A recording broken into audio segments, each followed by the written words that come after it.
Welcome to the Inc. Productivity Tip of the Day.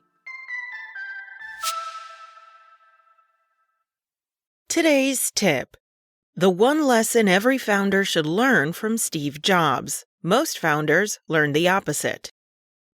Steve Jobs was a brilliant entrepreneur. Does that mean he was the only person qualified to make important decisions at Apple? Many high-profile startup founders and other business leaders seem to believe the answer is yes. At least, that's what they think after reading the essay Founder Mode by legendary entrepreneur and VC Paul Graham, co-founder of the startup accelerator Y Combinator. What exactly is Founder Mode?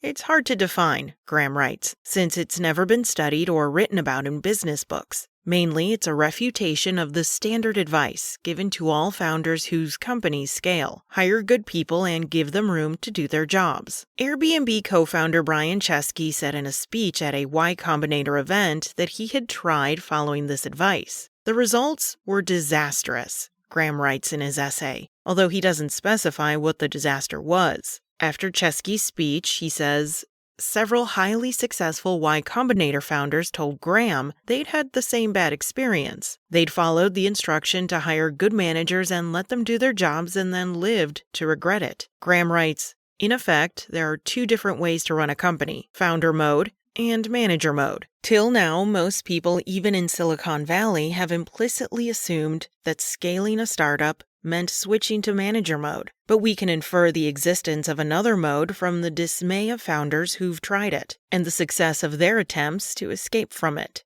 Maybe. Or maybe we can infer something much simpler.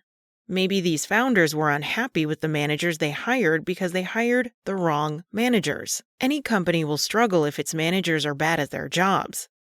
Let's say you had a genius idea, worked hard, got lucky, and built a thriving company that's attracted investment and grown rapidly. Does that also make you an expert at recruiting and hiring management talent? I think the answer is no. I also think it's very revealing that Graham doesn't even consider that question. In his mind, and in the minds of Founder Mode's adherents, successful founders are so godlike that they couldn't possibly make a prosaic mistake like hiring the wrong candidate for a crucial job. Which brings us back to Apple and Jobs. Chesky claimed to have turned Airbnb's fortunes around when he abandoned manager mode, and instead studied how Jobs did things. Graham invokes Jobs in his essay as an exemplar of the hard-to-define founder mode, and he ends his piece this way. Imagine what founders will do once we can tell them how to run their companies like Steve Jobs instead of John Sculley. But here's the thing. Jobs hired Sculley to be CEO of Apple.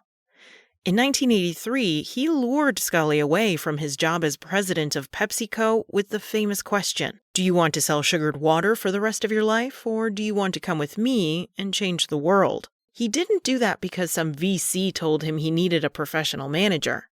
He did it because he wanted Sculley, who'd created the Pepsi Challenge, for his obvious marketing smarts. As Walter Isaacson wrote in his biography Steve Jobs, he knew that he was not ready to run the company himself, even though there was a part of him that wanted to try. Needless to say, that hire did not work out. Apple's board tasked Sculley with controlling Jobs, which led to a power struggle that forced Jobs out. Things went well for a while at Apple, but eventually they turned downhill. The board forced Sculley out as well. A triumphant Jobs returned to lead the company 4 years later. What can I say? I hired the wrong guy, and he destroyed everything I'd spent 10 years working for. But Jobs learned a lot from that experience and from his following startup, Next, which ran completely in founder mode and wound up with truly disastrous results. Jobs returned to Apple as a much wiser leader. He may have been a famous micromanager, but now he also thrived by hiring incredibly bright and talented people and letting them shine in their own right. One of those hires was Tim Cook. Jobs brought him on in 1988. While he was working to resurrect the struggling company. Cook was instrumental in streamlining Apple and returning it to success. By the time Jobs resigned as CEO due to his failing health, Apple was in manager mode under Cook. Jobs named him CEO and died 6 weeks later. The company has flourished ever since. So although Graham wants us to see Apple as a shining example of founder mode,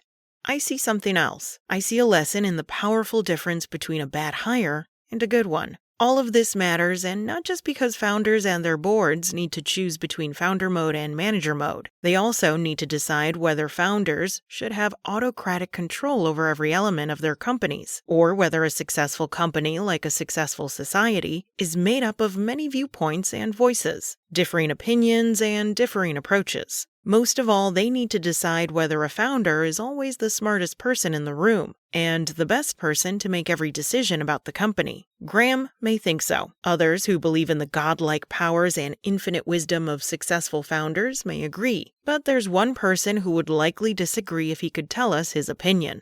Steve Jobs. Jobs said many times that he believed the key to success was to hire the smartest, most innovative people and then unleash them on a project or a problem. It doesn't make sense to hire smart people and then tell them what to do. We hire smart people so they can tell us what to do. That's a much smarter approach than founder mode.